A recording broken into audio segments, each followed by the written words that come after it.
সরকারি বরাদ্দ টিআর কাবিটা আত্মসাৎকারীদের বিরুদ্ধে আইনানুগ ব্যবস্থা নেওয়া হবে বলে জানিয়েছেন দুর্যোগ ব্যবস্থাপনা ও ত্রাণ মন্ত্রণালয়ের উপদেষ্টা ফারুকী আজম। দুপুরে বরিশাল সার্কিট হাউসে বিভাগের কর্মকর্তাদের সাথে এক মতবিনিময় সভায় এসব কথা বলেন তিনি। উপদেষ্টা বলেন, বিভিন্ন সময়ে সরকারি বরাদ্দগুলো জনগণের মাঝে বিতরণ না করে জনপ্রতিনিধিরা ভাগ বাটোয়ারা করে, তাই সকলকে আন্তরিকতার সাথে দেশের জন্য কাজ করার নির্দেশনা দেন তিনি।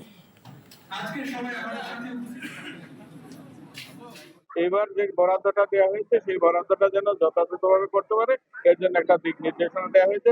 অনিয়ম দুর্নীতিগুলো কিভাবে হয়েছে আপনাকে বলেছি, বিগত 3 বছরে আমরা একটা টার্ম ধরেছি যে এই কাজগুলো তারা করেছে সেগুলির আমরা পুনর্মূল্যায়নের জন্য আমরা ডাটাবেস তৈরি করছি। ওই ডাটাবেস গুলো পর্যালোচনা হবে। ওই পর্যালোচনায় যদি আমরা মনে করি যে কাজ না হয়ে বরাদ্দ ছাড় করা হয়েছে কিংবা এটা নেওয়া হয়েছে, সেই সমস্যাগুলোকে আমরা শাস্তির আওতায় আনবো। যমুনা স্মার্ট রেফ্রিজারেটর, স্মার্ট লাইফে স্মার্ট রেফ্রিজারেটর।